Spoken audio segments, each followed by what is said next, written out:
Property की permanent ownership अल्लाह की है, तो इसने इंसान की बात करने को साफ मना कर दिया। इंडिया टुडे का वक्फ के ऊपर जैसे स्टिंग ऑपरेशन सामने आया, हर कोई हैरान हो गया।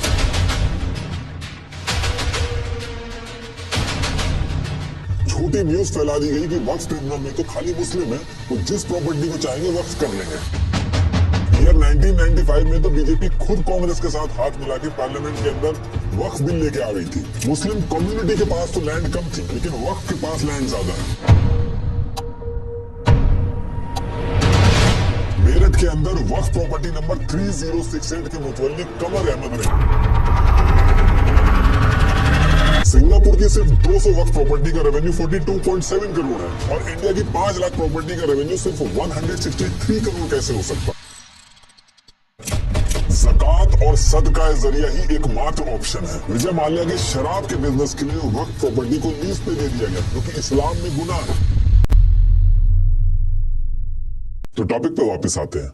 देखिए, दुनिया के अंदर चैरिटी का जो कॉन्सेप्ट है वो अलग अलग रिलीजन में एंशिएंट टाइम से चला आ रहा है। जैसे भगवद गीता के चैप्टर 17 श्लोका 20 और 21 में सात्विक दान, राजसिक दान, इन सब के बारे में बताया गया है। ऐसे ही इस्लाम के अंदर चैरिटी को ज़कात और सदका बोला गया है। कुरान शरीफ के चैप्टर 2 सूरा अल बकारा के वर्स 215 में इसके बारे में बात की गई है। चैप्टर सूरा अल इमार के वर्स 134 में इसके बारे में बात की गई है। और आप स्क्रीन पे जो आयत देख रहे हैं, इन सब में चैरिटी के बारे में बताया गया। और ये सारी चीजें मैं इसलिए बता रहा हूँ क्योंकि इनका लिंक जो है वो कहीं ना कहीं वक्फ का जो सिस्टम है उससे लिंक है। तो इस्लाम के अंदर चैरिटी के साथ साथ एक और चीज है जिसके बारे में बहुत बार बात की गई है, वो है कॉन्टिन्यूअस चैरिटी। इसको इस्लाम में सदका जरिया बोला जाता है।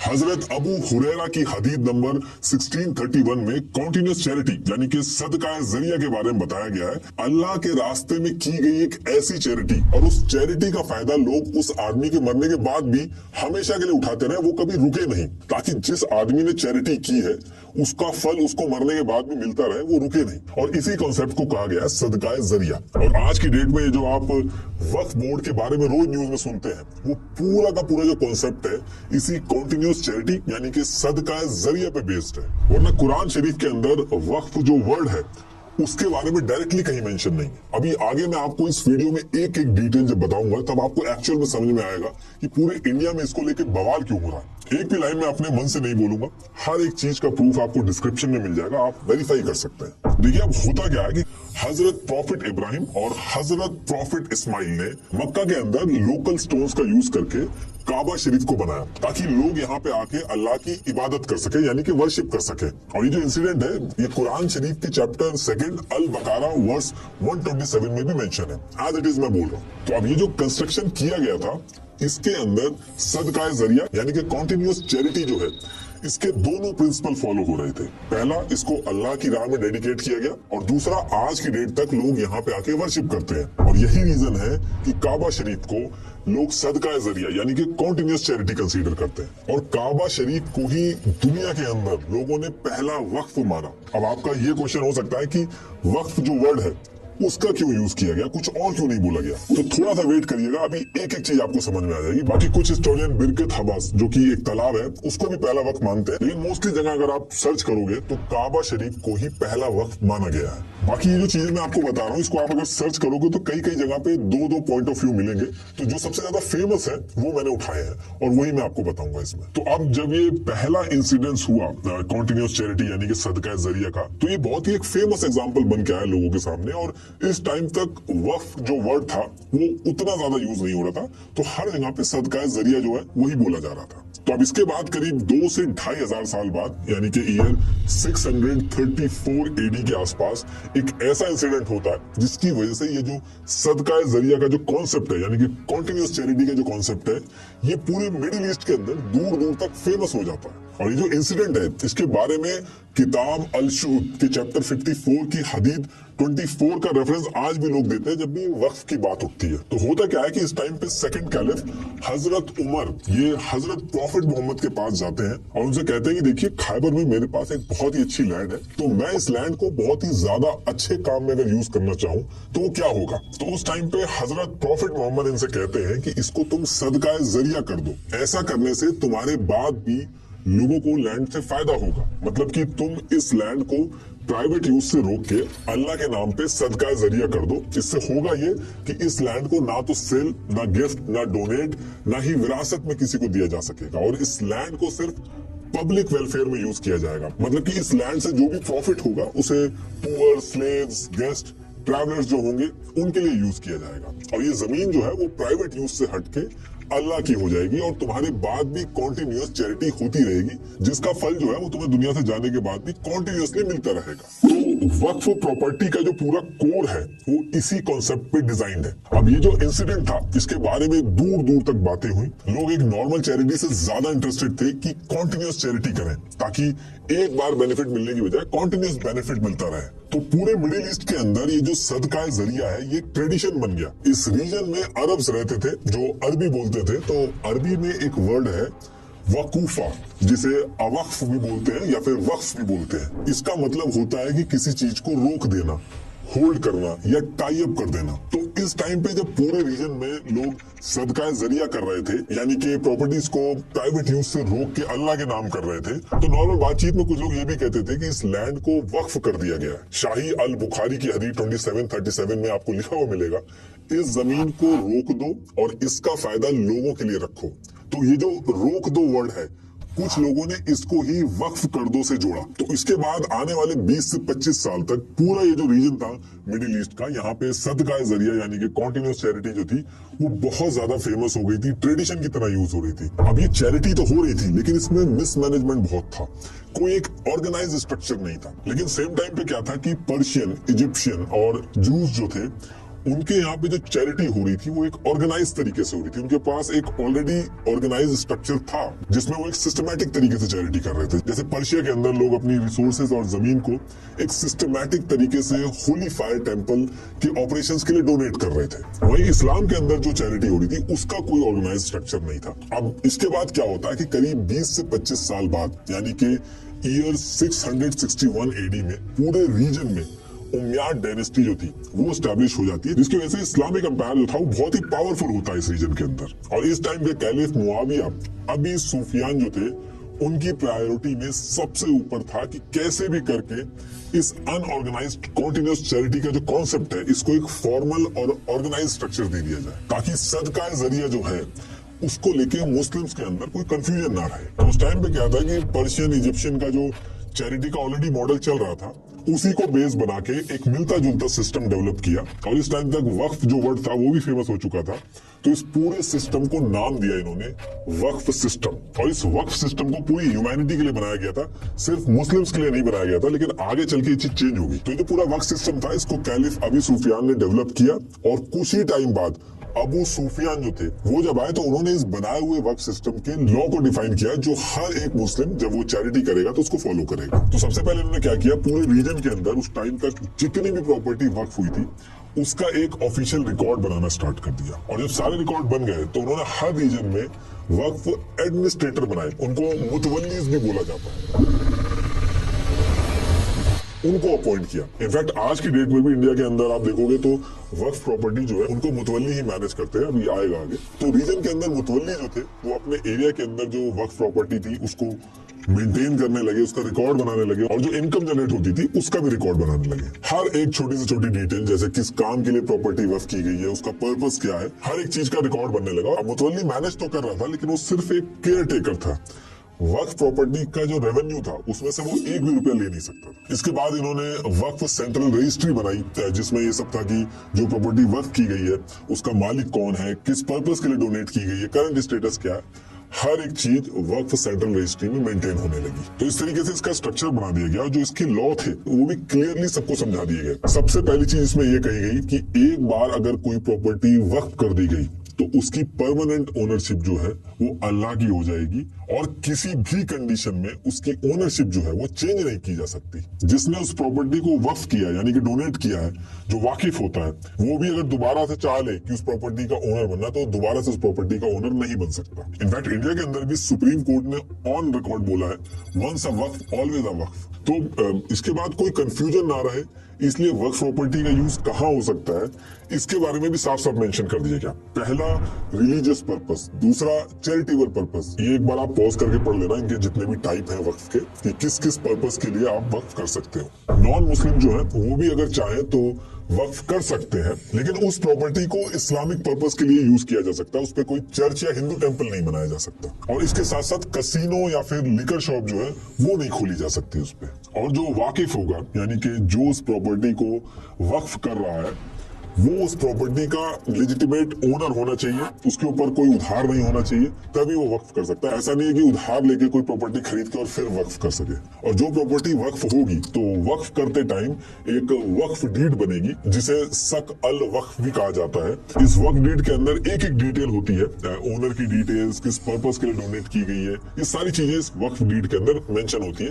ये एक लीगल डॉक्यूमेंट की तरह काम करता है। लेकिन इसमें एक सबसे कंट्रोवर्शियल चीज थी ओरल वक्फ, मतलब कि वाकिफ जो डोनर है वो ओरली भी प्रॉपर्टी को वक्फ कर सकता है बिना उस प्रॉपर्टी के डॉक्यूमेंट को दिखाए। और जिससे आगे चल के ये दिक्कत हुई कि जो ओरल वक्फ होते थे उनके डॉक्यूमेंट्स ही नहीं होते थे, तो कोर्ट में केस जाके फंस जाते थे। तो अभी ये जो नया वक्फ एक्ट आया है 2024 में, इसमें इस ओरल वक्फ को भी हटाया गया है। तो इस टाइम पे रिटन और ओरल वक्फ दोनों के लिए रास्ते बना दिए गए थे। देखिए वक्फ के भी टाइप होते हैं, और वाकिफ यानी कि जो अपनी प्रॉपर्टी डोनेट कर रहा होता है, वक्फ कर रहा होता है, उसकी मर्जी होती है कि वो किस पर्पस के लिए वक्फ करना चाहता है। जैसे ये इतने टाइप के वक्फ होते हैं, आप पॉज करके एक बार देख लेना।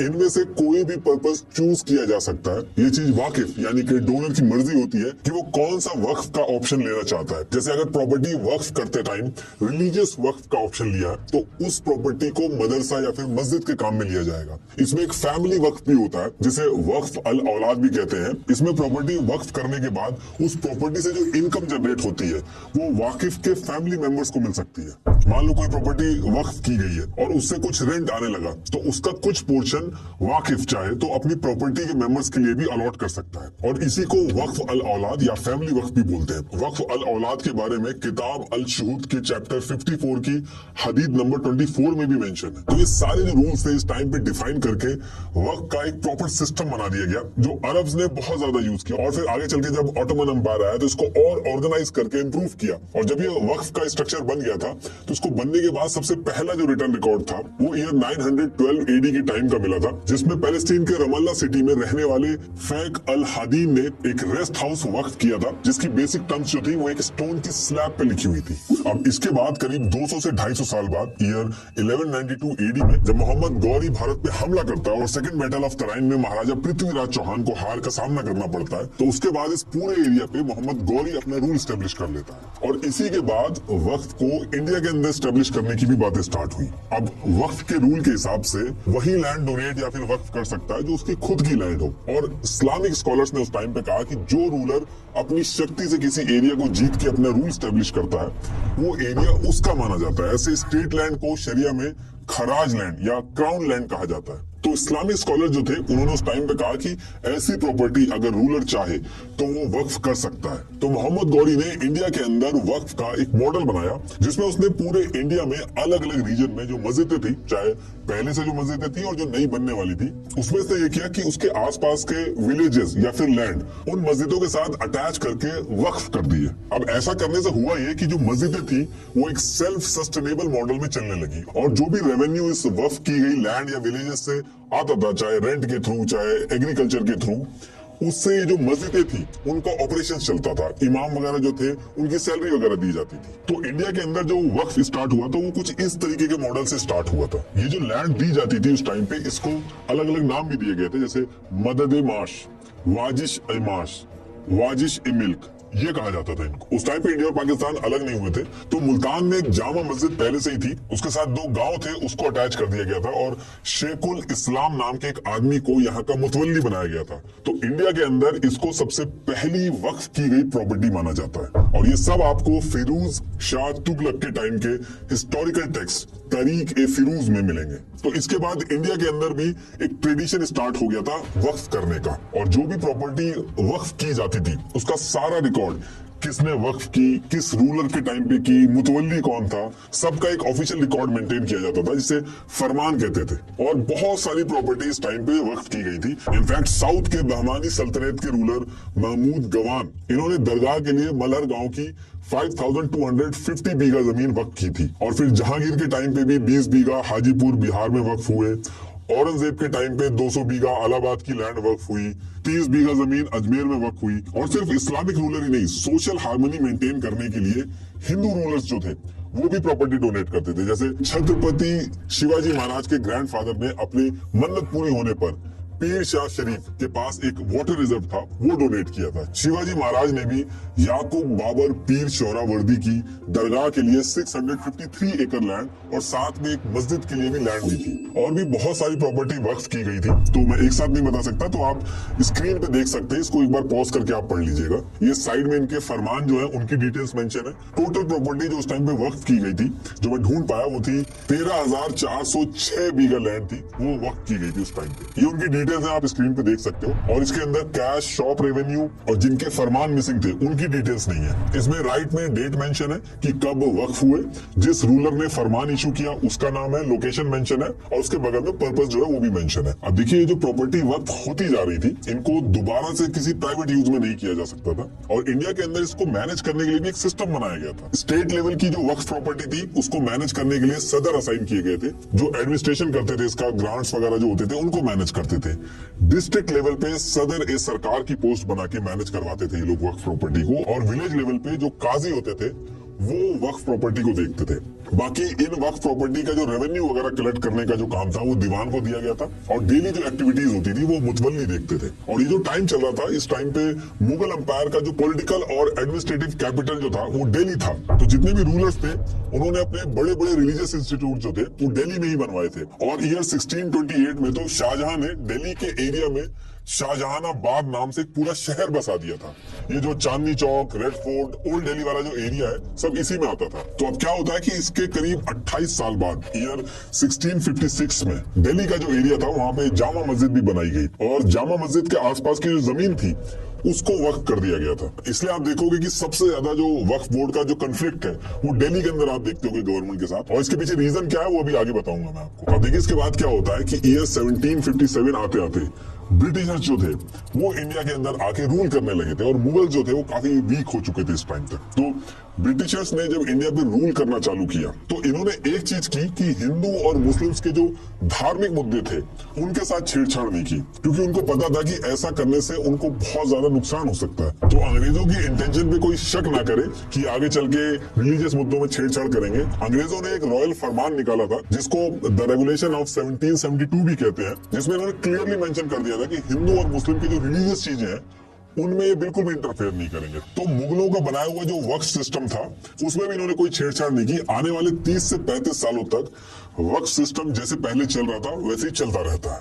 अब इसके बाद क्या होता है कि ईयर 1810 का जो टाइम था, ये टाइम आते आते वक्फ के अंदर दीवान, मुतवल्ली और खादिम जो थे इनके करप्शन के केसेस बहुत ज्यादा आने लगे थे, जिसको लेके लोग अंग्रेजों के पास आते थे। और इसी चीज को लेके पहली बार ऐसा होता है कि वक्फ के मैटर में मुस्लिम्स के अलावा एक कोई तीसरी एंटिटी इंटरफेयर करना स्टार्ट करती है। अभी जो टाइम था, इस टाइम पे ब्रिटिशर जो थे उनकी इंडिया के अंदर जो रिलीजियस लैंड थे उनके ऊपर वैसे ही नजर थी, क्योंकि इन्होंने लड़ाई और दंगों के डर से बोल तो दिया था कि इंटरफेयर नहीं करेंगे, लेकिन इन रिलीजियस प्रॉपर्टीज से काफी रेवेन्यू जनरेट हो रहा था जिसके ऊपर अंग्रेजों की नजर थी और वो अंग्रेजों को मिल नहीं पा रहा था। तो अब ये जो करप्शन के केसेस चल रहे थे, इसको लेके आने वाले 20 साल तक बहुत ज्यादा इशू खड़े होते हैं। और फिर ईयर 1820 में अंग्रेज एक एक्ट लेके आते हैं, द लैंड रिजम्पशन एक्ट 1828-29। इसकी वजह से फिर से दिक्कतें खड़ी हो जाती हैं। इस एक्ट में यह था कि उस टाइम पे इंडिया के अंदर काफी लैंड ऐसा था जो टैक्स नहीं दे रहा था। तो इस एक्ट के जरिए यह था कि अब उनसे भी टैक्स लिया जाएगा। तो वक्फ प्रॉपर्टी जो थी वो भी टैक्स नहीं दे रही थी, उसके ऊपर भी इस एक्ट का इम्पैक्ट हुआ। और जैसे ये एक्ट लागू हुआ, जो भी फैमिली वक्फ वाला जो कॉन्सेप्ट था उस पर बहुत बड़ा इम्पैक्ट हुआ। कई मुस्लिम फैमिलीज के लिए सर्वाइव करना मुश्किल हुआ। इसका इम्पैक्ट जो था वो मदरसों पे भी पड़ा। इसको लेके मुस्लिम कम्युनिटी ने बहुत ज्यादा प्रोटेस्ट किए और प्रेशर भी बनाने की कोशिश की। अब शुरू में तो अंग्रेज इनकी नहीं सुनते, लेकिन आगे चल के जब 1857 का रिवॉल्ट भी शुरू हो गया था, जहां पे रिलीजियस इशू ही मेन मुद्दा था, जहां पे काऊ और पिग की चर्बी के इशू की वजह से ब्रिटिशर्स को बैकफुट पे आना पड़ा था, तो फिर इस एक्ट में चेंज किए गए और वक्फ प्रॉपर्टी जो थी उसको टैक्स से अलग कर दिया गया था। इस इंसिडेंट से अंग्रेजों को ये चीज समझ में आ गई थी कि डायरेक्ट अगर ऐसे रिलीजियस मुद्दों पे इंटरफेयर करेंगे तो उससे दिक्कत होगी, तो अंग्रेजों ने थोड़ा डिफरेंट अप्रोच रखी इसके बाद। तो इसके एक साल चुप रहते हैं अंग्रेज, और उसके बाद ईयर 1864 के स्टार्टिंग में ये एक्ट लेके आए, काजी एक्ट 1864। इससे पहले ये होता था कि वक्फ प्रॉपर्टी पे कोई विवाद होता था तो उसको काजी निपटाते थे। तो अंग्रेज ये जो काजी एक्ट 1864 लेके आए थे, इन्होंने कह दिया कि अब वक्फ प्रॉपर्टी के ऊपर कोई भी विवाद होगा तो उसको काजी नहीं निपटाएंगे, बल्कि उसको इंग्लिश लीगल प्रिंसिपल के अंडर इंग्लिश जज जो होंगे वो सिविल कोर्ट में देखेंगे। कुल मिला के उन्होंने कह दिया कि अब काजी की नहीं चलेगी वक्फ प्रॉपर्टी के ऊपर। और फिर इसके 17 से 18 साल बाद यानी कि ईयर 1882 में the transfer of property act 1882 लेके आए, और इस एक्ट की वजह से सबसे ज्यादा दिक्कत हुई वक्फ प्रॉपर्टी को। इसमें इन्होंने इनडायरेक्टली ऐसे टर्म्स एंड कंडीशन डाली जिसका सीधा क्लैश वक्फ प्रॉपर्टी के जो रूल्स रेगुलेशन थे उससे हुआ। ये जो एक्ट था, इस एक्ट के सेक्शन 14 में इन्होंने कहा कि अगर कोई भी वक्फ प्रॉपर्टी है वो सेल, बाय या ट्रांसफर करेगा कोई उसको, तो जो अंग्रेजों पर बनाया हुआ लीगल प्रोसेस है उसको फॉलो करना पड़ेगा। अब वक्फ के हिसाब से वक्फ की जो प्रॉपर्टी है उसकी परमानेंट ओनरशिप जो है वो अल्लाह की होती है। तो ये कंफ्लिक्ट स्टार्ट हो गया यहाँ से। इस एक्ट में इन्होंने मल्टीपल सेक्शन डाले जो इनडायरेक्टली वक्फ के ऊपर हमला कर रहे थे। और अगर आपके पास टाइम होगा तो इसके कुछ इंपॉर्टेंट सेक्शंस हैं, सेक्शन 14, 6, 13, सेक्शन 17, 18 और सेक्शन 25। इनको जरूर पढ़िएगा, मैंने डिस्क्रिप्शन में इनके लिंक लगा रखे हैं। बहुत ही स्मार्टली ये एक्ट इन्होंने इंप्लीमेंट किया था और वक्फ के जो रूल्स एंड रेगुलेशन थे उस पे इनडायरेक्टली इंपैक्ट डाला था इन्होंने। और सेम टाइम पे अब्दुल फता मोहम्मद इस नाम का एक आदमी था, इसकी एक प्रॉपर्टी वक्फ अल औलाद यानी कि फैमिली वक्फ वाली कैटेगरी में डोनेट कर दी गई थी, जिसमें से कुछ प्रॉफिट इसकी फैमिली को भी जाता था। अब इसको लेके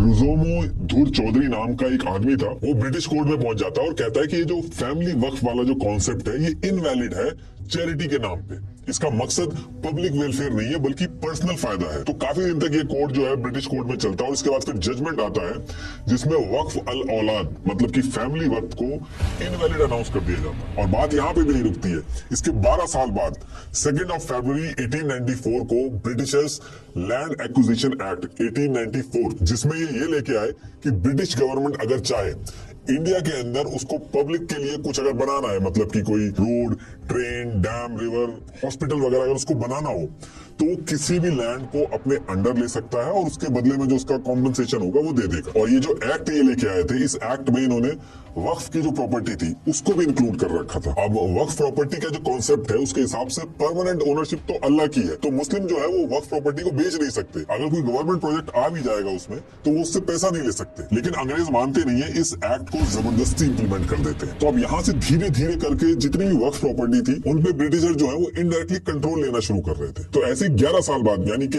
ईयर 1911 में ब्रिटिशर्स क्या करते हैं कि इंडिया की जो कैपिटल थी उसको कैलकाटा से शिफ्ट करके दिल्ली कर देते हैं। और उस टाइम पे मुस्लिम पॉपुलेशन बहुत ज्यादा थी दिल्ली के अंदर और मुस्लिम रिलीजियस स्ट्रक्चर और वक्फ प्रॉपर्टी ऑलरेडी बहुत ज्यादा थी, जो मैंने पहले बताया था कि वहां पे मुगल्स वगैरह बहुत रहे थे। तो अंग्रेज जब दिल्ली मूव कर रहे थे तो उन्होंने लैंड एक्विजिशन एक्ट का इस्तेमाल किया और इसके थ्रू दिल्ली के एरिया में 100 से ज्यादा गांव जो थे वो एक्वायर कर लिए, जिसमें वक्फ की भी प्रॉपर्टी थी। और उसके कॉम्पनसेशन में इन्होंने 40,000 रुपए ऑफर किए। अब दिल्ली की जो वक्फ प्रॉपर्टी थी वो तो मुस्लिम्स के हाथ से गई, लेकिन इसके बदले में वो पैसा भी नहीं ले सकते थे, उसके लिए भी इन्होंने मना कर दिया क्योंकि रूल्स के हिसाब से ऐसा करना पॉसिबल नहीं था उनके लिए। तो इस इंसिडेंट के बाद ही दिल्ली के अंदर जो वक्फ प्रॉपर्टी थी उसका जो कॉन्फ्लिक्ट था उसकी नींव रख दी गई थी। और फिर आगे चल के जब देश आजाद हुआ था तो ये जो सारा लैंड था ये land and development officer and the Delhi development authority DDA इसके अंदर आ गया था, जिसको लेके अभी भी कॉन्फ्लिक्ट चल रहा है और केस जो है वो कोर्ट के अंदर चल रहा है, अभी बताऊंगा आगे मैं। तो ये जो ब्रिटिशर्स एक एक करके एक्ट लेके आ रहे थे और जिसका डायरेक्ट इम्पैक्ट जो था वो वक्फ की प्रॉपर्टी पे पड़ रहा था,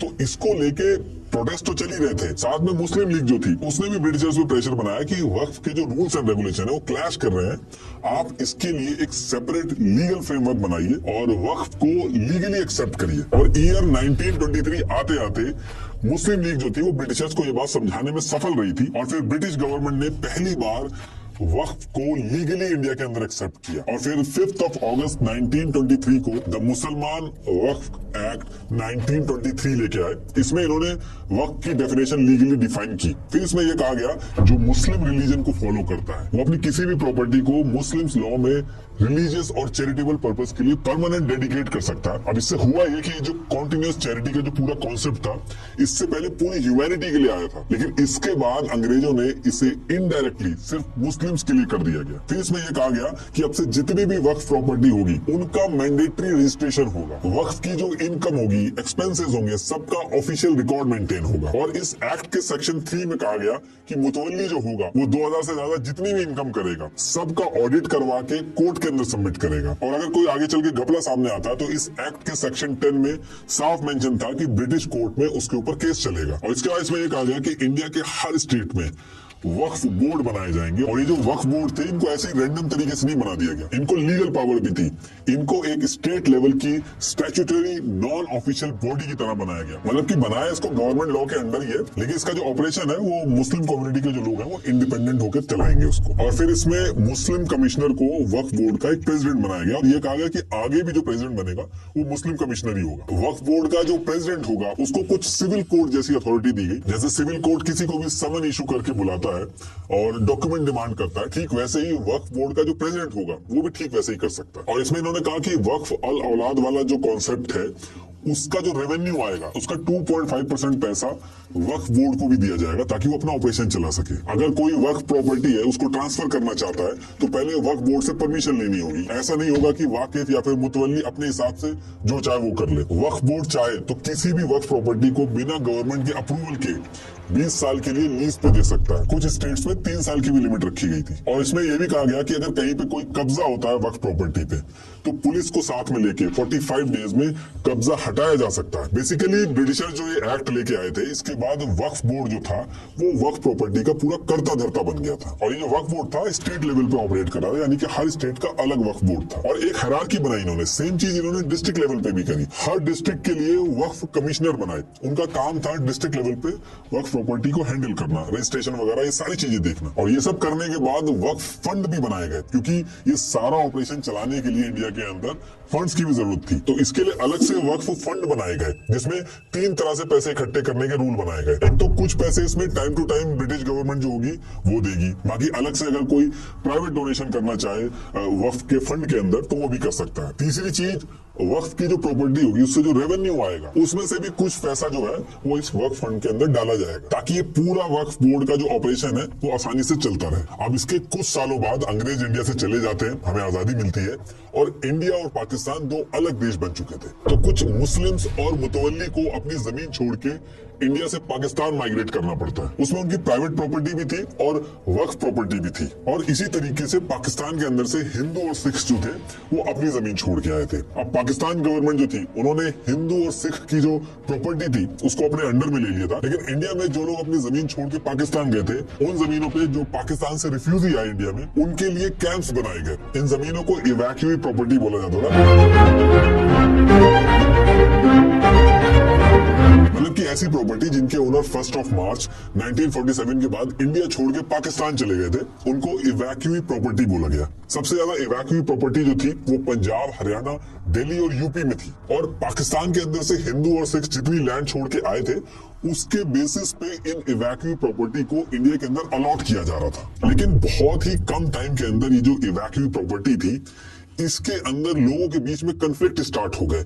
ऐसे केसेस आने लगे जहां पे जबरदस्ती कब्जा होने लगा था और मिसमैनेजमेंट जो था वो बहुत ज्यादा बढ़ गया था इन इवैक्यूएट प्रॉपर्टीज पे। तो अगले 2 से 3 साल तक तो ये मिसमैनेजमेंट चलता है इन प्रॉपर्टीज पे, लेकिन इसके बाद ईयर आता है 1950 और इस ईयर में इस मैनेजमेंट को सही करने के लिए government administration of evacuate property act 1950 लेके आई। और इस एक्ट के सेक्शन 10A में ये जो प्रॉपर्टी थी इनको गवर्नमेंट प्रॉपर्टी अनाउंस कर दिया जाता है। और इन प्रॉपर्टीज को बेचने और लीज पे देने का जो काम था उसके लिए पहले गवर्नमेंट ने एक कस्टोडियन बना दिया था जो गवर्नमेंट के बेसिस पे इन प्रॉपर्टीज पे डिसीजन लेता था। लेकिन इस इवैक्यूए प्रॉपर्टी जो थी इसमें किसी के पास भी प्रूफ नहीं था कि इसमें से कौन सी प्रॉपर्टी वक्फ की है और कौन सी प्राइवेट प्रॉपर्टी है। अब वक्फ बोर्ड जो था वो इस पर्टिकुलर चीज को लेकर कोर्ट में चला जाता है। वक्फ ने कहा कि इवैक्यूए प्रॉपर्टी जो है वो वक्फ प्रॉपर्टी है, वो किसी आदमी की नहीं थी कि अगर वो पाकिस्तान चला गया तो उसके बेसिस पे किसी और को दे दिया जाए। इवैक्यूए प्रॉपर्टी के अंदर जो वक्फ प्रॉपर्टी आ रही थी वो इंडिया की जो मुस्लिम कम्युनिटी थी उनकी मानी जा रही थी। और फिर जब गवर्नमेंट के ऊपर बहुत ज्यादा प्रेशर पड़ा तो जो प्रॉपर्टी वक्फ की थी वो उनको वापस दे दी गई। लेकिन यहाँ पे भी कंट्रोवर्सी हो गई थी क्योंकि वक्फ बोर्ड अपने पुराने पेपर दिखा नहीं पाया था क्योंकि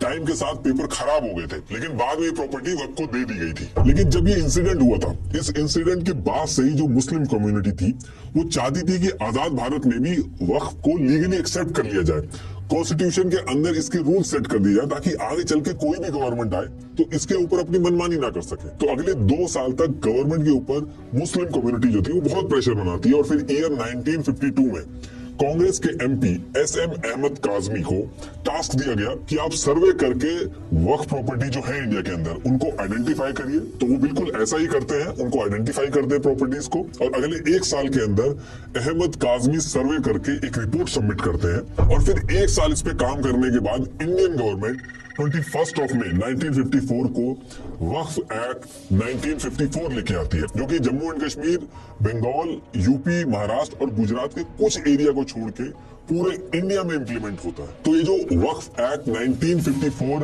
गवर्नमेंट लेके आई थी, बेसिकली इसमें जो अंग्रेजों ने लीगल सिस्टम पहले वक्फ को लेके बनाया था ये मॉडल भी उसी पे बेस्ड था। वक्फ कमेटी जो थी, वक्फ बोर्ड जो थे और जो वक्फ फंड बनाए गए थे वो सारा मॉडल उसी तरीके से था। और इसमें हर थोड़े टाइम पे अमेंडमेंट हुए, मैं एक साथ जोड़ के बता दे रहा हूँ। आप स्क्रीन पे देख सकते हैं ये इतनी बार अलग अलग एक्ट जो है वो लाए गए थे। बाकी इंडियन गवर्नमेंट ने जो इसमें इंपॉर्टेंट पॉइंट ऐड किए थे वो मैं आपको इसमें बता देता हूँ। तो इस एक्ट में बोला गया कि पहले तो जितने भी स्टेट है इंडिया के अंदर हर स्टेट का अपना एक अलग से वक्फ बोर्ड होगा। जैसे गुजरात के अंदर गुजरात वक्फ बोर्ड होगा, यूपी के अंदर यूपी वक्फ बोर्ड होगा। ऐसे करके सारे जितने भी स्टेट्स हैं उनके सेपरेट वक्फ बोर्ड होंगे जो उस स्टेट की वक्फ प्रॉपर्टी को मैनेज करेंगे। अगर कोई स्टेट ऐसी है जहां पे जो शिया मुस्लिम्स है उनकी पॉपुलेशन ने डोनेशन ज्यादा की है मतलब कि वक्फ प्रॉपर्टी जो उनकी है शिया मुस्लिम की वो 15% से ज्यादा है, तो उस केस में उस स्टेट में 2 वक्फ बोर्ड बनाए जाएंगे, एक शिया वक्फ बोर्ड, दूसरा सुन्नी वक्फ बोर्ड। इसलिए आप देखोगे यूपी, बिहार, राजस्थान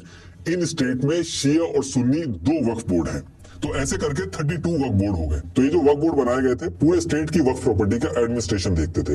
वक्फ बोर्ड जो बनाया गया था उसके अंदर मुस्लिम मेंबर्स ही होते थे। और मान लो किसी प्रॉपर्टी को सेल, ट्रांसफर या मॉर्गेज करने का फैसला लेना है तो वक्फ बोर्ड के अंदर जितने भी मेंबर हैं उसमें से 2/3 मेंबर जब तक अप्रूवल नहीं देंगे तो वो चीज अप्रूव नहीं होगी। ये जो वक्फ एक्ट 1954 इंडियन गवर्नमेंट लेके आई थी तो ये तो इसका बेसिक मॉडल लेके आई थी इंडियन गवर्नमेंट। लेकिन इस एक्ट के अंदर कुछ सेक्शन अलग से बहुत ही इंपॉर्टेंट थे जो कि ऐड किए गए थे। जैसे कि इसके सेक्शन 66C में ऐड किया गया कि नॉन मुस्लिम चाहे तो वो भी वक्फ प्रॉपर्टी डोनेट कर सकते हैं, लेकिन इस्लामिक रूल के हिसाब से वो डोनेशन कंसीडर की जाएगी। मतलब कि उस डोनेशन के पैसे से चर्च या फिर टेंपल वगैरह नहीं बन सकता। इस एक्ट का जो सेक्शन 3L1 है इसको लेके सबसे ज्यादा बहस होती है, सबसे ज्यादा कंट्रोवर्सी आप देखोगे तो इसी सेक्शन में होती है। अभी भी जो 2024 में जो करंट गवर्नमेंट अमेंडमेंट लेके आई है उसमें इस सेक्शन को हटाया गया, वो अभी आगे बताऊंगा मैं आपको। तो इसमें यह था कि अगर कोई प्रॉपर्टी काफी टाइम से इस्लामिक काम के लिए यूज हो रही है और अगर ओनर को कोई दिक्कत नहीं है तो उसको वक्फ प्रॉपर्टी मान लिया जाएगा। इसको वक्फ बाय यूजर कहा जाता है। आजकल डेली आप न्यूज के अंदर ये वर्ड सुनते होंगे। जैसे मान लो कोई मस्जिद है, उसके पास में एक प्राइवेट प्रॉपर्टी है जहां पे सब इकट्ठे होके काफी टाइम से नमाज अदा कर रहे हैं और उस प्रॉपर्टी के ओनर को कोई दिक्कत नहीं है इस चीज से, तो उसको भी वक्फ बाय यूजर माना जा सकता है। वक्फ बाय यूजर का मतलब ये हो गया कि एक ऐसी प्रॉपर्टी जिसका हिस्टोरिकली वक्फ के पर्पस के लिए यूज हो रहा हो लेकिन उसका कोई रिटर्न वक्फ डीड वगैरह ना हो तो उसको वक्फ बाय यूजर बोला जाता है। तो पहले तो ये रैंडम चल रहा था, लेकिन जब ये गवर्नमेंट ये एक्ट लेके आई थी तो इसके सेक्शन 3L1 में ये चीज अलग से ऐड की गई थी। और वक्फ प्रॉपर्टी जो है वो इनएलिएनेबल प्रॉपर्टी है, मतलब कि एक बार प्रॉपर्टी अगर वक्फ हो गई उसकी ओनरशिप चेंज नहीं हो सकती, उसकी ओनरशिप हमेशा के लिए अल्लाह की हो जाती है। चाहे भले ही 100 साल हो गए हो, 200 साल हो गए हो, किसी ने उसके ऊपर कोई कमर्शियल काम शुरू कर दिया हो, चाहे गवर्नमेंट ने ही कोई बिल्डिंग उस पर क्यों ना बना ली हो, once a Waqf always a वक्फ। और जब इंडियन गवर्नमेंट ये एक्ट लेके आई थी तो ये सारी चीजें मैनेज कैसे होंगी उसके लिए भी इस एक्ट के अंदर रूल्स डिफाइन किए गए। इस एक्ट के सेक्शन 4 में मेंशन है कि ये सारी वक्फ प्रॉपर्टी मैनेज करने के लिए एक सर्वे कमिश्नर की पोस्ट बनाई गई ताकि कोई कंफ्लिक्ट ना हो। ये जो सर्वे कमिश्नर होगा इसके हाथ में सिविल कोर्ट जैसी पावर होगी, जैसे कि किसी भी वक्फ प्रॉपर्टी के रिगार्डिंग समन कर सकता है, मतलब बुला के डिटेल्स पता कर सकता है, ओरिजिनल डॉक्यूमेंट्स वगैरह ये सब चेक कर सकता है। और वक्फ के अंदर सर्वे करने का मतलब है कि आइडेंटिफाई करना कि प्रॉपर्टी वक्फ की है कि नहीं।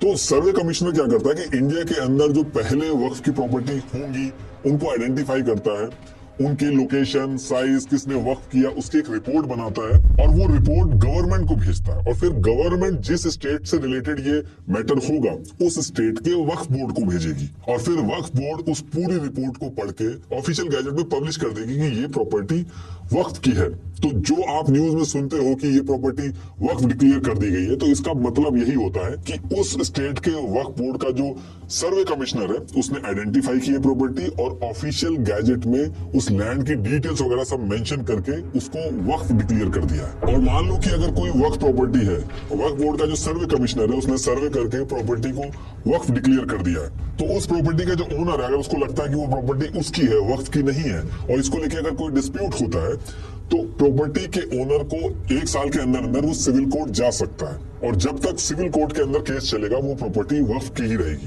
अब इसमें कुछ लोग ये भी कहेंगे कि सिविल कोर्ट में नहीं जाता है, वक्फ ट्रिब्यूनल में जाता है, तो उस टाइम पे सिविल कोर्ट में ही जाता था। वक्फ ट्रिब्यूनल जो है वो भी आगे आएगा कि वो कैसे बना, उसमें बताऊंगा मैं आपको। तो इस वाले एक्ट में यह था कि अगर वक्फ बोर्ड ने प्रॉपर्टी को वक्फ डिक्लेयर कर दिया है और 1 साल के अंदर तक अगर कोई नहीं आता है, कोई उस पर डिस्प्यूट नहीं क्लेम करता है, तो वो प्रॉपर्टी फिर वक्फ की हो जाएगी और उसके बाद कोई भी ऑप्शन नहीं बचता है। और एक बार अगर सर्वे हो गया तो उसके बाद फिर 20 साल के बाद ही सर्वे हो सकता है। अब जब ये एक्ट गवर्नमेंट लेके आती है और आजाद इंडिया में जब वक्फ लीगली एक्सेप्ट हो जाता है तो इस चीज को लेके मुस्लिम कम्युनिटी काफी खुश होती है गवर्नमेंट से। और इसके आने के बाद वक्फ बोर्ड जो होता है वो सर्वे करवाना शुरू करता है इंडिया के अंदर कि पहले ऐसी कौन कौन सी प्रॉपर्टी थी, चाहे मुगलों के टाइम पे या किसी और रीजन से पहले कब्जा हो गया हो, वो सर्वे करवाना चालू करता है कि कौन कौन सी प्रॉपर्टी वक्फ की है ताकि उसको वक्फ बोर्ड अपने अंडर में ले सके। लेकिन जब ये चीज करी जा रही थी तो इंडिया के अंदर एक एक्ट है, लिमिटेशन एक्ट 1908। इसमें यह था कि अगर किसी प्रॉपर्टी में 12 साल से ज्यादा कोई अगर रह रहा है या उसका कब्जा है उस प्रॉपर्टी पे, तो जो ओनर है उसकी ओनरशिप खत्म हो जाती है। अब वक्फ प्रॉपर्टी इस एक्ट के बाद जो भी वक्फ प्रॉपर्टी क्लेम कर रही थी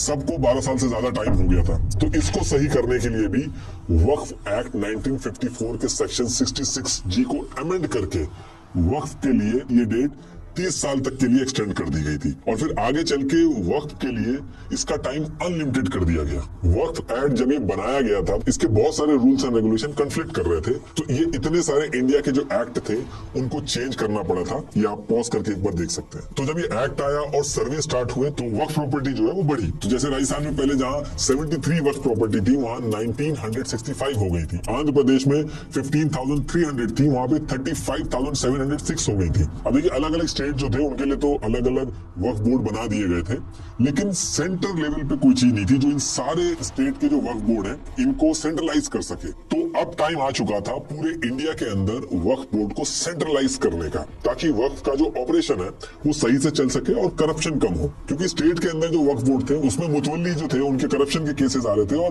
पॉलिटिशियंस वगैरह जो थे वो अपनी पावर का यूज करके वक्फ प्रॉपर्टी पे कब्जा भी कर रहे थे। वक्फ प्रॉपर्टी की लीज से, रेंट से जो रेवेन्यू आ रहा था उसमें बहुत ज्यादा घपला हो रहा था। तो इन सारी चीजों से निपटने के लिए वक्फ एक्ट के सेक्शन 8A में पूरा एक चैप्टर ऐड किया गया जहां पे सेंट्रल वक्फ काउंसिल CWC बनाई गई, जो कि एक स्टैट्यूटरी बॉडी थी, मतलब कि इनको लॉ के थ्रू बनाया गया, लेकिन ये जो काम थी ये इंडिपेंडेंट करेंगे। तो ये सेंट्रल वक्फ काउंसिल जो थी CWC, इसके बनने से वक्फ के पास एक लीगल पावर भी आ गई थी ताकि कब्जे वगैरह जो है उनसे निपटा जा सके। और इस सेंट्रल वक्फ काउंसिल को direct ministry of minority affair के अंदर रखा गया था और ये स्टेट के जितने भी वक्फ बोर्ड थे इनके ऊपर नजर रखते थे। तो ये इसको याद रखिएगा, सेंट्रल लेवल पे हो गई सेंट्रल वक्फ काउंसिल CWC, उसके बाद स्टेट लेवल पे हो गई वक्फ बोर्ड, फिर डिस्ट्रिक्ट लेवल पे हो गया वक्फ कमेटी और फिर सर्वे कमिश्नर जो हो गया, मुतवल्ली हो गया, उनके रोल आपको पता ही है। अब इसके बाद क्या होता है कि वक्फ जो है वो एक ऑर्गेनाइज तरीके से अपना काम करता है और इंडिया के अंदर जो पुरानी प्रॉपर्टी वक्फ थी उनको वक्फ अपने अंडर में लेता है, क्लेम करना स्टार्ट करता है। तो इसी बीच में क्या होता है कि कुछ लोग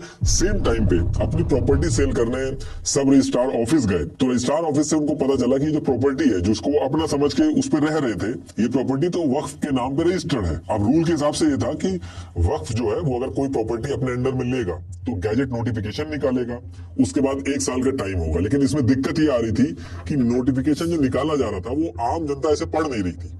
तो जितने भी लोग अपील करने जा रहे थे उनकी प्रॉपर्टी का ऑलरेडी 1 साल कंप्लीट हो गया था, तो हर कोई बहुत परेशान हो गया था कि इसके कैसे सॉल्यूशन निकाला जाए। और कोर्ट के अंदर बहुत सारे केसेस बढ़ गए थे वक्फ बोर्ड की जो प्रॉपर्टी है उसको लेके। और सेम टाइम पे गवर्नमेंट ने भी डिसाइड किया कि वक्फ प्रॉपर्टी अपने आप काम तो कर रही है, ये रेवेन्यू भी जनरेट कर रही है, अगर इसके मैनेजमेंट में गवर्नमेंट भी हेल्प करे और इनको भी थोड़ी बहुत सब्सिडी दे दे, लोन वगैरह दे दे, तो जो मुस्लिम कम्युनिटी जो माइनॉरिटी है इंडिया के अंदर, उनके लिए जो वेलफेयर की स्कीम लानी होती है गवर्नमेंट को, उसका बर्डन कम हो जाएगा अगर गवर्नमेंट इसी वक्फ बोर्ड के अंदर इनके साथ कोलैबोरेट कर लेती है। तो इसको लेके गवर्नमेंट की तरफ से भी वक्फ की जो फंडिंग थी वो स्टार्ट हुई, गवर्नमेंट ने लोन दिए। ये सारे लोन की लिस्ट है, आप पॉज करके एक बार देख सकते हो। टोटल ये इतने ग्रांट्स दिए गए थे, ये स्क्रीन पे आप देख सकते हो, ये सारे कंप्लीटेड प्रोजेक्ट्स की डिटेल्स हैं जो गवर्नमेंट की हेल्प से स्टार्ट हुए, आप पॉज करके एक बार देख सकते हो। और ये जो स्टेप लिया गया था गवर्नमेंट की तरफ से, ये गेम चेंजर भी बना वक्फ के लिए। एक तो गवर्नमेंट का भी बर्डन कम हुआ जो वो अलग से वेलफेयर के लिए पैसे देती थी, दूसरा वक्फ बोर्ड का भी प्रॉफिट बढ़ा। अकेले आंध्र प्रदेश का जो वक्फ बोर्ड था उसके पास 4 करोड़ का सरप्लस फंड बन गया था और इसी टाइम पे इसको इन्होंने क्या किया कि एफडी कर दिया था, जिससे 10% इंटरेस्ट भी आने लगा था। तो इस चीज से काफी फायदा भी हुआ वक्फ को। हालांकि इस चीज को लेके बहुत ज्यादा कंट्रोवर्सी भी स्टार्ट हुई उस टाइम पे कि इस्लाम में इंटरेस्ट को सही नहीं माना जाता है, तो ये एफडी करा के जो इंटरेस्ट लिया जा रहा है ये गलत है, लेकिन ज्यादा कुछ बात बढ़ती नहीं है। और इसी टाइम पे जब गवर्नमेंट और वक्फ बोर्ड कोलैबोरेट करके काम कर रहे थे तो सेम टाइम पे कुछ प्राइवेट एंटिटीज भी आई जिनको कॉर्पोरेट वक्फ भी कहा गया। कई इंडिविजुअल्स ने कॉर्पोरेट वक्फ बनाने भी शुरू कर दिया इंडिया के अंदर, जैसे हाकिम हाफिज अब्दुल मजीद ने गरीबों के लिए सस्ती दवाइयां देने के लिए हमदर्द लेबोरेटरी स्टार्ट करके उसको वक्फ कर दिया। ये कॉर्पोरेट वक्फ था। इन्होंने जामिया हमदर्द यूनिवर्सिटी, हमदर्द एजुकेशन सोसाइटी बनाई। इंडिया के साथ साथ पाकिस्तान और बांग्लादेश में भी हमदर्द लेबोरेटरी स्टार्ट करी इन्होंने। तो इसके साथ साथ कॉर्पोरेट वक्फ जो था वो भी स्टार्ट हो गया था इंडिया के अंदर। अब इसके बाद क्या होता है कि डेट आती है 26 मार्च 1976 और इस टाइम पे इंदिरा गांधी जी प्राइम मिनिस्टर थी। तो इंदिरा गांधी जी ने सारे स्टेट्स को वक्फ प्रॉपर्टी के प्रोटेक्शन और मैनेजमेंट के लिए लेटर भेजे। ये उस लेटर की कॉपी है, ये पूरा का पूरा लेटर जो है मैंने डिस्क्रिप्शन में भी लगा दिया, आप एक बार पढ़ लेना। तो इसमें बेसिकली इन्होंने ये कहा कि देखिए इंडिया के अंदर काफी सारी वक्फ प्रॉपर्टी स्टेट गवर्नमेंट के कंट्रोल में पड़ी है, तो इन्होंने इस लेटर में कहा कि या तो उस प्रॉपर्टी को खाली करके वक्फ को वापस दे दो, और अगर उस प्रॉपर्टी के ऊपर गवर्नमेंट ने ऑलरेडी बहुत ज्यादा पैसा लगा के इंफ्रास्ट्रक्चर डेवलप कर लिया है तो उसका रेंट देना स्टार्ट कर दो। अब इस चीज को इम्प्लीमेंट करने के लिए भी कई सारे रूल्स जो थे वो कन्फ्लिक्ट करने लगे, तो इसके लिए भी रूल चेंज किए गए, जैसे कि town planning law, land ceiling act, land acquisition act, limitation act, income tax act, इन सब एक्ट्स को वक्त से क्लैश होने की वजह से चेंज किए गए। और development of urban Waqf properties scheme बना के 2016 तक कांग्रेस और बीजेपी ने 47 करोड़ 65 लाख 96,000 रुपए दिए अलग अलग वक्फ बोर्ड को। ये आप लिस्ट देख सकते हो पॉज करके, ईयर वाइज अभी तक किस गवर्नमेंट ने कितना पैसा दिया है ये सारा इसमें आपको मिल जाएगा। और 2014 से अभी तक की बात करें तो 21 करोड़ के करीब बीजेपी ने भी दिया, लेकिन कंट्रोवर्सी स्टार्ट हुई इसके करीब 14 से 15 साल बाद ईयर 1989 में 1 अप्रैल को यूपी के सीएम नारायण दत्त तिवारी जी ने ऑर्डर दे दिया कि यूपी में जो लैंड बंजर है यानी कि अनकल्टिवेटेड लैंड है उसको वक्फ के काम के लिए, जैसे ग्रेवयार्ड, मस्जिद, ईदगाह, इसके लिए दे देना चाहिए। और ये जो अनकल्टिवेटेड गवर्नमेंट प्रॉपर्टी थी इसको वक्फ के नाम पे रजिस्टर कर दिया गया। तो इसकी वजह से यूपी के अंदर मिलियंस ऑफ हेक्टर की जो अनकल्टिवेटेड लैंड थी वो वक्त की हो गई थी। लेकिन इस चीज को लेके गवर्नमेंट के ऊपर काफी टाइम तक प्रेशर रहा था। लोगों ने ये भी कहा था कि सेकुलर देश में रिलीजन के नाम पे लैंड नहीं दी जा सकती। काफी टाइम तक ये डिस्कशन चलता है, लेकिन फिर मामला दब जाता है। अब देखिए इसके बाद 18 से 20 साल तक वक्फ ऐसे ही काम करता है, सर्वे वगैरह होते हैं। लेकिन इसमें दिक्कत ये थी कि जब भी वक्फ प्रॉपर्टी को कुछ क्लेम करना होता था तो उसको डॉक्यूमेंट्स दिखाने होते थे, जैसे वक्फ डीड्स, विल्स, ग्रांट्स, सनद, रूलर्स के जो वक्फनामा, British land record, revenue record, ये सारी चीजें दिखानी होती थी और ये सारे डॉक्यूमेंट जो होते थे काफी पुराने होते थे, या तो वो मिस हो जाते थे या वो खराब हो जाते थे। तो इसकी वजह से वक्फ बोर्ड को क्लेम करने में बहुत दिक्कत आती थी। जैसे ताजमहल जो था उसको वक्फ प्रॉपर्टी बोल दिया गया था, लेकिन कोर्ट के अंदर वक्फ डीड जो थी वही मिसिंग थी, तो फिर ताजमहल को वक्फ प्रॉपर्टी नहीं माना गया। ऐसे एक पूरा गाँव था, उसको वक्फ बोर्ड ने क्लेम कर दिया था, लेकिन उसके भी डॉक्यूमेंट्स नहीं मिले थे और इसकी वजह से बहुत ज्यादा नुकसान होता था। एक तो वक्फ का नुकसान होता था कि उसका क्लेम रिजेक्ट हो जाता था, दूसरा जिस प्रॉपर्टी में क्लेम किया जाता था कि ये वक्फ की प्रॉपर्टी है उसको लोग खरीदना बंद कर देते थे, क्योंकि आगे चल के पता नहीं क्या हो, कौन सी सरकार है। तो अगर कोई प्रॉपर्टी वक्फ बोर्ड क्लेम कर देता था तो उसके रेट बहुत ज्यादा गिर जाते थे, जिससे लोगों को बहुत नुकसान होता था। लोग डरते थे कि कहीं कोई वक्फ के लिए क्लेम ना कर दे, और वक्फ के लिए सबसे ज्यादा टफ होता था पुराने फरमान या पेपर को प्रेजेंट करना कोर्ट के अंदर। तो जितने भी लैंड माफिया या बाहुबली नेता होते थे उनका बहुत ज्यादा कब्जा हो गया था, और ऐसी वक्त प्रॉपर्टीज पे मुतवल्ली जो थे वो भी घूस लेके लीज पे दे रहे थे। तो इनकी वजह से बहुत सारे केसेस वक्फ बोर्ड को लेके सिविल कोर्ट में जा रहे थे। सिविल कोर्ट में ऑलरेडी इतने सारे केसेस पहले से ही चल रहे थे, तो एक बार वक्फ प्रॉपर्टी को लेके कोई केस अगर कोर्ट में पहुंचता था तो उसमें बहुत ज्यादा टाइम लगता था और हर किसी का नुकसान होता था। तो इन सबसे निपटने के लिए ये जो वक्फ एक्ट 1954 था, गवर्नमेंट ने डिसाइड किया कि अब इसको चेंज करने का टाइम आ गया, और ये जो वक्फ एक्ट 1954 था इसको हटा के पीवी नरसिम्हा राव जी ने वक्फ एक्ट 1995 लेके आए। इसमें वक्फ बोर्ड को और स्ट्रॉन्ग किया गया, जिसमें बीजेपी ने खुल के सपोर्ट किया पार्लियामेंट के अंदर। अब ये जो नया एक्ट बनाया गया था इसमें सबसे पहले वक्फ ट्रिब्यूनल बनाए गए। वक्फ ट्रिब्यूनल एक तरह से आप ऐसे समझिए कि फास्ट ट्रैक कोर्ट है, जैसे आर्म फोर्स ट्रिब्यूनल है, रेलवे ट्रिब्यूनल है, इंडस्ट्री ट्रिब्यूनल है, ऐसे ही वक्फ ट्रिब्यूनल बनाया गया ताकि हाई कोर्ट और सुप्रीम कोर्ट के ऊपर बर्डन कम आ सके और केस जल्दी निपटाए जा सके। अब इसमें एक कंफ्यूजन और रहता है कि वक्फ ट्रिब्यूनल जो है इसके अंदर सारे के सारे जो मेंबर्स हैं वो मुस्लिम है और मुस्लिम ही डिसाइड करते हैं। तो देखिए ऐसा नहीं है, वक्फ ट्रिब्यूनल में 3 मेंबर होते हैं। एक मेंबर स्टेट सिविल सर्विस से होता है, एक जुडिशियल सर्विसेज से, और तीसरा जो मेंबर होता है वो एक मुस्लिम लॉ स्पेशलिस्ट होता है। और जैसे कोर्ट के पास पावर होती है वैसी पावर वक्फ ट्रिब्यूनल को भी दी गई इस एक्ट में। वक्फ ट्रिब्यूनल का जो फैसला होगा वो कोर्ट की तरह फाइनल जजमेंट की तरह होगा, इसके अगेंस्ट आप अपील नहीं कर सकते। लेकिन हाँ, अगर कोई लीगल एरर निकलता है तो उसको रिव्यू कराया जा सकता है। तो कहने का मतलब है कि अब इसके बाद वक्फ ट्रिब्यूनल ने अगर किसी प्रॉपर्टी पे अपना फैसला सुना दिया कि ये प्रॉपर्टी वक्फ की है तो वो चेंज नहीं की जा सकती। और इसमें जो सबसे कंट्रोवर्शियल चीज ऐड की गई थी वो इसके सेक्शन 40 में बर्डन ऑफ प्रूफ। इसमें यह है कि अगर वक्फ किसी प्रॉपर्टी को क्लेम करेगा तो जो प्रॉपर्टी का ओनर होगा उसको प्रूव करना होगा कि वो प्रॉपर्टी उसकी है, वो उसका लेजिटिमेट ओनर है, और जब तक प्रूफ नहीं होता तो वो प्रॉपर्टी वक्फ की मानी जाएगी। बाकी ये जो वक्फ प्रॉपर्टी के ऊपर लैंड माफिया वगैरह ने कब्जा वगैरह कर लिया था, इसके लिए इसमें रूल बनाए गए। इसको कॉग्निजेबल और नॉन बेलेबल ऑफेंस माना जाएगा और 2 साल तक की सजा सुनाई जाएगी। अब जब ये एक्ट पास हुआ, यानी कि वक्फ एक्ट 1995 जो बीजेपी और कांग्रेस ने मिलकर पास कराया, मैं वक्फ अमेंडमेंट को सपोर्ट करते हुए इस बिल को पूरी पुरजोर साथ देते हुए, तो इस चीज को लेकर वक्फ के अगेंस्ट में भी बातें शुरू हो गई इंडिया के अंदर, क्योंकि लोग कह रहे हैं कि टेम्पल्स जो है वो गवर्नमेंट के अंदर में रखे गए हैं, मंदिरों का जो पैसा है वो भी गवर्नमेंट के पास जाता है, और क्योंकि वक्फ को इंडिपेंडेंट बॉडी की तरह पावर दी जा रही थी तो लोग इससे नाराज हो रहे थे। इसको काउंटर करने के लिए लोग इंडिया के बाहर की जो कंट्रीज थी उसके भी एग्जांपल देते थे, क्योंकि सेम टाइम पे क्या हो रहा था कि इंडिया के बाहर की कंट्रीज में वक्फ को लेके इंडिया से एकदम अलग डेवलपमेंट हो रहा था। जैसे टर्की, वहां पे मुस्तफा केमाल ने वक्फ मिनिस्ट्री को बंद कर दिया और सारी वक्फ प्रॉपर्टी जो थी वो टर्की गवर्नमेंट ने अपने अंडर में ले ली थी। और ऐसे इजिप्ट के अंदर भी वक्फ प्रॉपर्टी को गवर्नमेंट ने अपने कंट्रोल में ले लिया था। अल्जीरिया और मोरक्को में भी वक्फ प्रॉपर्टी गवर्नमेंट ने अपने अंडर में ले ली थी। रशिया ने भी सेम चीज की थी। ये आप स्क्रीन पे पॉज करके एक बार देख सकते हो कि क्यों और किस वजह से ली थी। तो इन सारी वजह से वक्फ प्रॉपर्टी का जो मॉडल था, इसको लेके आने वाले 10 साल तक उसको लेके एक बहस स्टार्ट हो गई थी कि इंडिया के अंदर जो मुस्लिम कम्युनिटी है उसकी फाइनेंशियल कंडीशन इतनी खराब है और जो लैंड है वो भी मुस्लिम्स के पास बहुत कम है, लेकिन वक्फ प्रॉपर्टी का जो लैंड है वो बहुत तेजी से बढ़ रहा है। तो जब बात बहुत ज्यादा बढ़ जाती है तो ईयर 2005 में गवर्नमेंट क्या करती है कि जस्टिस राजेंद्र सच्चर को टास्क देती है कि आप एक रिपोर्ट तैयार करो, वक्फ और मुस्लिम्स की जो एक्चुअल कंडीशन है इंडिया के अंदर उसके ऊपर आप एक रिपोर्ट बनाओ, ताकि डेटा के बेसिस पे पता चल सके कि दिक्कत कहाँ पे है। तो सच्चर कमेटी बनती है। इसमें और भी बहुत सारी चीजें थी माइनॉरिटी के स्टेटस को लेकर इंडिया के अंदर, लेकिन मैं सिर्फ वक्फ के बारे में डिस्कस करूंगा।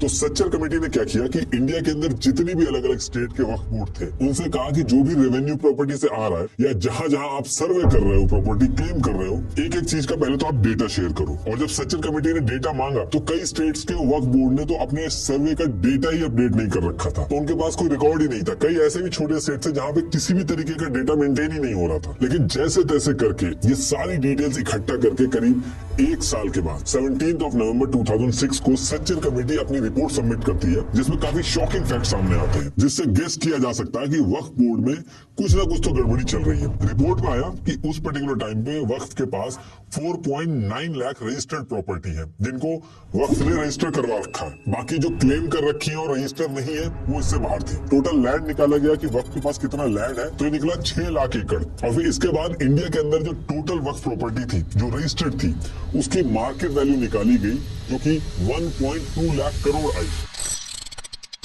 अब ये सब करने के बाद सच्चर कमेटी ने कहा कि जितनी भी वक्फ की प्रॉपर्टी है, अगर 10% के रिटर्न के हिसाब से भी हम कैलकुलेट करें तो 12,000 करोड़ रुपए का प्रॉफिट तो इससे आना चाहिए। लेकिन वक्फ बोर्ड जो है वो अपनी प्रॉपर्टी का एनुअल प्रॉफिट 163 करोड़ दिखा रहा है। और ये जो 12,000 करोड़ है बहुत बड़ा नंबर था। सिक्किम, मिजोरम, नागालैंड जैसे स्टेट जो है इनका बजट होता है। अगर हम अभी 2024 की भी बात करें तो माइनॉरिटी अफेयर्स का जो एनुअल बजट है वो 3,183.24 करोड़ था। तो कहने का मतलब है कि वक्फ अपनी प्रॉपर्टी से जो बना रहा है उसका 4 गुना ज्यादा रेवेन्यू आना चाहिए। तो वक्त की जो प्रॉपर्टी है उससे रेवेन्यू तो जनरेट हो रहा है, लेकिन उसके बाद भी अर्बन एरिया प्रॉपर्टी रिपोर्ट 2004-2005 के हिसाब से 38.4% मुस्लिम्स तो गरीबी रेखा के नीचे थे। और वेस्ट बंगाल की बात करें तो उस पर्टिकुलर टाइम पे तो वेस्ट बंगाल के पास सबसे ज्यादा वक्त प्रॉपर्टी थी। उसके बाद भी सबसे ज्यादा गरीब मुस्लिम जो थे वो वेस्ट बंगाल में ही पाए गए। मुस्लिम्स की जो इकोनॉमिक कंडीशन है वो वीक है और लैंड भी उनके पास कम है। और वक्त के पास इतना लैंड होने के बाद भी इंडिया के अंदर जो मुस्लिम कम्युनिटी है उनके पास उसका फायदा नहीं पहुंच पा रहा है। सिंगापुर की 200 वक्फ प्रॉपर्टी का जो रेवेन्यू है वो 42.7 करोड़ है।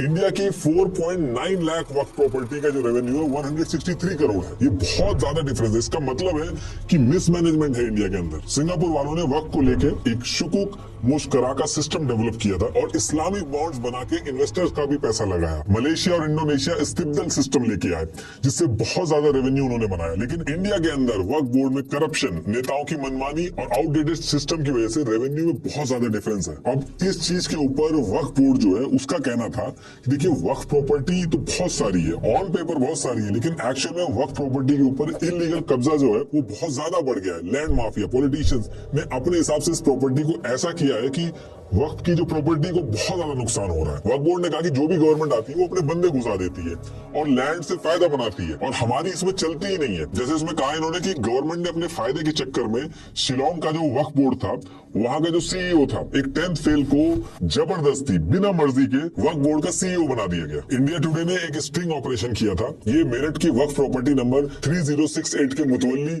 कमर अहमद के पास गए। इसने इनको फेक लेटर दिया, ये उसकी कॉपी है, और 1.35 करोड़ में 680 स्क्वायर यार्ड देने को रेडी हो गया, जिसमें इसने बोला कि 25% तो मुझे ऊपर वक्फ बोर्ड के जो मेंबर है उनको देना है। सीतापुर के मुतवल्ली चौधरी अब्दुल हामिद वक्फ प्रॉपर्टी नंबर 4181 को जुगाड़ लगा के पैसे लेके 90 ईयर्स के लिए लीज पे देने को रेडी हो गए। और मेरठ की एक और वक्फ प्रॉपर्टी जिसका नंबर 3493, उसका जो मुतवल्ली था हाजी अब्दुल समद, ये पैसे लेके वक्फ प्रॉपर्टी बेचने के लिए रेडी हो गया। आप एक सर्च करोगे तो आपको 50 केसेस मिल जाएंगे ऐसे जहां पॉलिटिशियंस, लैंड माफिया, मुतवल्ली कोऑर्डिनेटेड तरीके से वक्फ प्रॉपर्टी का मिसयूज कर रहे हैं और जो पैसा गरीब मुस्लिम के यहाँ जाना था ये अपने पास रख रहे हैं। वेस्ट बंगाल में 126 वक्फ प्रॉपर्टी जो थी उसको बहुत ही कम रेट पे लीज में उठा के दे दी गई। एक वक्फ प्रॉपर्टी को शो वायलेंस बिल्डिंग के लिए 99 ईयर्स के लिए विजय माल्या की एक अल्कोहल कंपनी जो थी उसको दे दिया गया, जबकि अल्कोहल के लिए तो वक्फ प्रॉपर्टी किसी भी कीमत पे नहीं सेल की जा सकती। पॉलिटिशियंस की जो लिस्ट है वो तो और भी लंबी है। कर्नाटका स्टेट के माइनॉरिटी कमीशन चेयरमैन अनवर मनीपेडी ने रिपोर्ट सबमिट की जिसमें इन्होंने एलिगेशन लगाई कि ईयर 2001 से लेके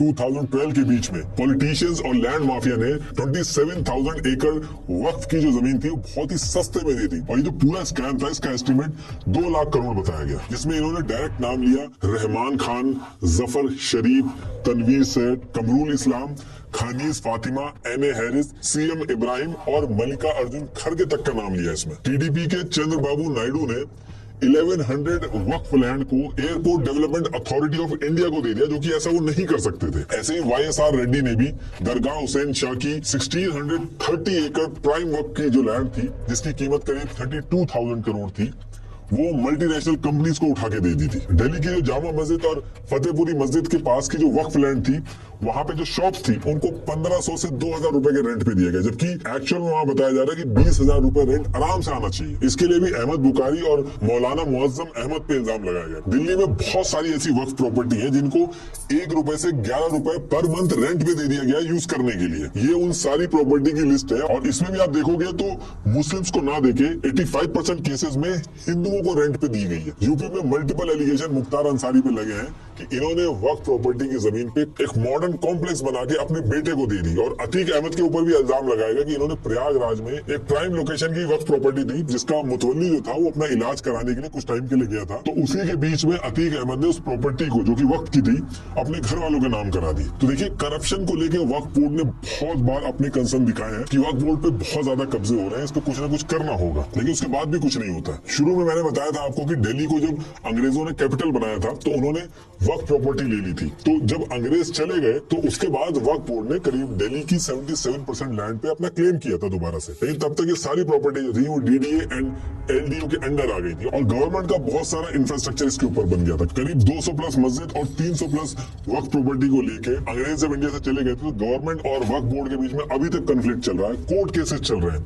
डीडीए और एलएनडीओ ने दिल्ली वक्फ बोर्ड पे 300 से ज्यादा केस कर रखे हैं इसी लैंड को लेके। और जब 2014 के इलेक्शन होने थे तो उससे 30 दिन पहले 123 प्रॉपर्टी कांग्रेस ने वक्फ बोर्ड को वापस कर दी थी, लेकिन इलेक्शन में बीजेपी जीत के आ गई थी, तब दोबारा से गवर्नमेंट के पास प्रॉपर्टी आ गई। अभी फिर से दोबारा से इसी चीज को लेके दिल्ली वक्फ ने गवर्नमेंट के ऊपर केस कर रखा है, लेकिन अभी उसका कोई रिजल्ट नहीं आया। दिल्ली के अंदर सबसे ज्यादा कंफ्लिक्ट चल रहा है।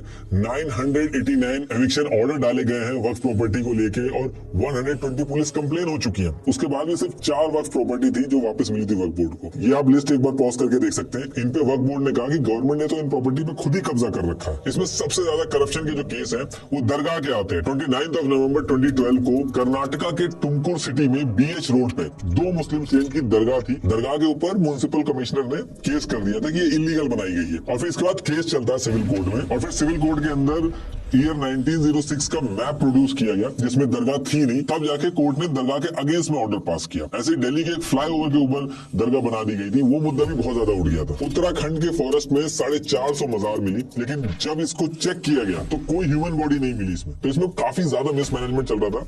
मुकेश अंबानी के घर से लेके ईडन गार्डन स्टेडियम तक बहुत सारी प्राइम प्रॉपर्टीज जो है वो इंडिया के अंदर कंफ्लिक्ट में फंसी हुई है, कोर्ट में केस चल रहे हैं। ये पूरी लिस्ट आप पॉज करके एक बार देख सकते हो जो प्राइम लोकेशन है जहां पे कंफ्लिक्ट चल रहा है। इस पूरे वक्त के मिसमैनेजमेंट को लेके एक वक्फ मैनेजमेंट सिस्टम ऑफ इंडिया बनाया गया ताकि कब्जा रोका जा सके। ये एक ऑनलाइन पोर्टल है। इस ऑनलाइन पोर्टल को अगर आप खोल के देखोगे तो स्टेट वाइज वक्फ प्रॉपर्टी की डिटेल्स मिल जाएंगी। आप भी चाहो तो आप अपने एरिया की डिटेल्स देख सकते हो इस वेबसाइट पे। इसमें वक्फ प्रॉपर्टी के जीपीएस कोऑर्डिनेट, जो केस चल रहे हैं उनकी डिटेल्स मिलेंगी आपको। सर्वे आने के बाद जो रिपोर्ट्स आई है वो मिलेंगी, फाइनेंशियल डेटा, रेंट कितना आ रहा है, एनुअल बैलेंस शीट, सब कुछ मिलेगा आपको इसमें। इस पोर्टल पे जाके आप देखोगे तो टोटल 58,000 कंप्लेन रजिस्टर्ड है। 40,951 केसेज जो है वो वक्फ ट्रिब्यूनल में पेंडिंग है।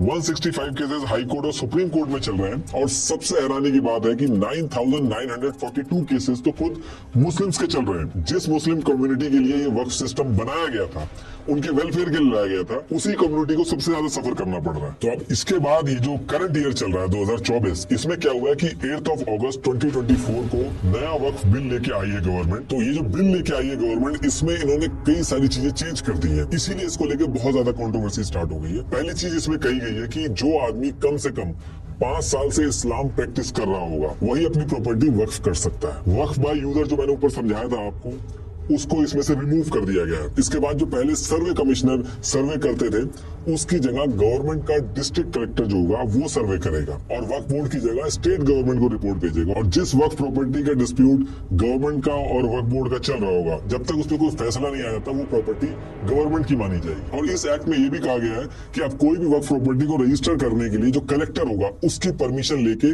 रेवेन्यू रिकॉर्ड में दिखाना होगा। इसके बाद इस बिल में कहा गया कि वक्फ बोर्ड में अब से कम 2 नॉन मुस्लिम होने चाहिए, और साथ में 2 मुस्लिम वुमेन जो है उनको भी होना कंपलसरी कर दिया गया। और वक्फ ट्रिब्यूनल में जो एक मुस्लिम लॉ स्पेशलिस्ट होता था उसकी जगह पे कर दिया गया स्टेट गवर्नमेंट ऑफिसर। और ये जो वक्फ के जो फाइनेंस की ऑडिट होगी उसको भी गवर्नमेंट की सीएजी करेगी, और मेनली जितने भी डिसीजन होंगे वो कलेक्टर लेगा वक्फ प्रॉपर्टी के केस में। तो इसकी वजह से इन अ वे वक्फ ट्रिब्यूनल जो है उसका भी इम्पैक्ट कम हो गया। और पहले जो स्टेट में 2 वक्फ होते थे, शिया और सुन्नी वक्फ बोर्ड, अब उसमें आगा खानी और बोरा मुस्लिम जो है उनका वक्फ बोर्ड भी ऐड होगा। और इसके साथ साथ इसमें एक चीज और की गई है, वक्फ एक्ट जो था उसका सेक्शन 107 हटा दिया गया, जिसकी वजह से वक्फ जो है वो अब लिमिटेशन एक्ट के अंडर आ गया है, और अब सिर्फ रिटर्न वक्फ ही माना जाएगा। ओरल वक्फ जो इससे पहले किया जाता था वो नहीं माना जाएगा। अब देखिए जो वक्फ बिल आया है अभी 2024 में, इसको लेके अपोज हो रहा है। एक तो मुस्लिम कम्युनिटी जो है इंडिया के अंदर, उसको ये जो पूरा नया वक्फ एक्ट लेके आया गया उसको लेके ट्रस्ट इश्यूज है जो अभी करंट में गवर्नमेंट चल रही है उससे। दूसरा, अगर आप ये जो नया वक्फ एक्ट आया है इसको देखोगे, जो सारा का सारा वक्फ का सिस्टम है वो गवर्नमेंट के अंदर आ गया मुस्लिम अथॉरिटी से निकल के। अब आगे इसको लेके क्या होगा वो तो आने वाले कुछ महीनों में पता चल जाएगा, लेकिन इतना बड़ा चेंज करना गवर्नमेंट के लिए भी आसान नहीं है। Thank you.